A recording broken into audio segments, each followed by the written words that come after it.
జిల్లా వ్యాప్తంగా 10వ తరగతి పరీక్షలు ప్రశాంతంగా ప్రారంభమయ్యాయి. దాదాపు జిల్లా వ్యాప్తంగా 135 పరీక్షా కేంద్రాల్లో దాదాపు 24,909 మంది విద్యార్థులైతే పాఠశాలలకైతే ఇక్కడ పరీక్షలకు హాజరు కానున్నారు. మొత్తం కూడా పరీక్షా కేంద్రాల వద్ద 144 సెక్షన్ కూడా విధించిన పరిస్థితి అయితే కొన్ని సున్నితమైన ప్రాంతాలు ఏవైతే ఉన్నాయో ఆచరణ మండలానికి సంబంధించి మరియు తాడేపల్లిగూడెం, పెంటపాడు, నరసాపురం మండలాల్లోని పలు పరీక్షా కేంద్రాల వద్ద కూడా సీసీ కెమెరాలను కూడా ఏర్పాటు చేశారు. అంతేకాకుండా ముందస్తుగానే విద్యార్థులకు పాఠశాలల సిబ్బంది కూడా పలు సూచనలు కూడా చేశారు. అంతేకాకుండా ఈసారి హాల్ టికెట్ విషయంలో ఎక్కడ కూడా ఇబ్బంది లేకుండా ముందుగానే ప్రభుత్వం ఒక వాట్సాప్ నెంబర్ని ఏర్పాటు చేసి దానికి ఒక డీటెయిల్స్ అనేవి పంపిస్తే ఆధార్ కార్డు కూడా ఫోన్లోనే వచ్చిన పరిస్థితి. ప్రస్తుతానికి అయితే 10వ తరగతి పరీక్షలు ప్రశాంతంగా మొదలవుతున్నాయి. ఇప్పటికే విద్యార్థులందరూ కూడా పాఠశాలకు జిల్లా వ్యాప్తంగా చేరుకున్నారు. మొత్తం 24,909 మంది విద్యార్థులు అయితే ఈ రోజు తెలుగు పరీక్షను అయితే రాయనున్నారు. దీనికి సంబంధించి అధికారులు అయితే ఇప్పటికీ అన్ని ఏర్పాట్లు చేశారు. 144 సెక్షన్ కూడా విధించారు. అంతేకాకుండా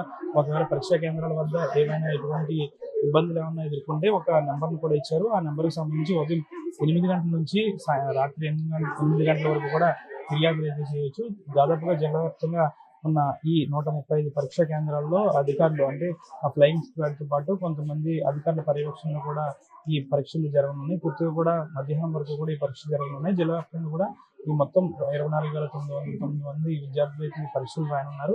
ఆ ప్రశాంతమైన వాతావరణంలో ఈసారి పరీక్షలు రాయాలి. విద్యార్థులు ఒత్తిడిని అధిగమించాలి. ఎవరు కూడా ఎక్కడ కూడా ఇబ్బందులు ఎదుర్కోకూడదంటూ సాక్షాత్తు నారా చంద్రబాబు నాయుడు కూడా తన ఎక్స్లో పోస్ట్ చేసిన పరిస్థితి. అంతేకాకుండా ఈసారి ఆర్టీసీ ఉచిత ప్రయాణాన్ని కూడా విద్యార్థులకు ఏర్పాటు చేస్తుంది. ఏదేమైనప్పుడు కూడా ప్రశాంతమైన వాతావరణంలో విద్యార్థులు పరీక్ష రాసేందుకు కూడా అధికారులతో పాటు నాయకులు కూడా సమిష్టి కృషితో అన్ని ఏర్పాట్లు చేశారు ఈసారి. అంతేకాకుండా కొన్ని చోట్ల ఆర్టీసీ విద్యార్థులకు మొత్తం రాష్ట్ర వ్యాప్తంగా కూడా 10వ తరగతి హాల్ టికెట్ చూపిస్తే ఉచిత ప్రయాణాన్ని అంటే పరీక్షా కేంద్రాల వరకు కూడా ఉచిత ప్రయాణాన్ని అయితే ఈసారి ఇచ్చింది.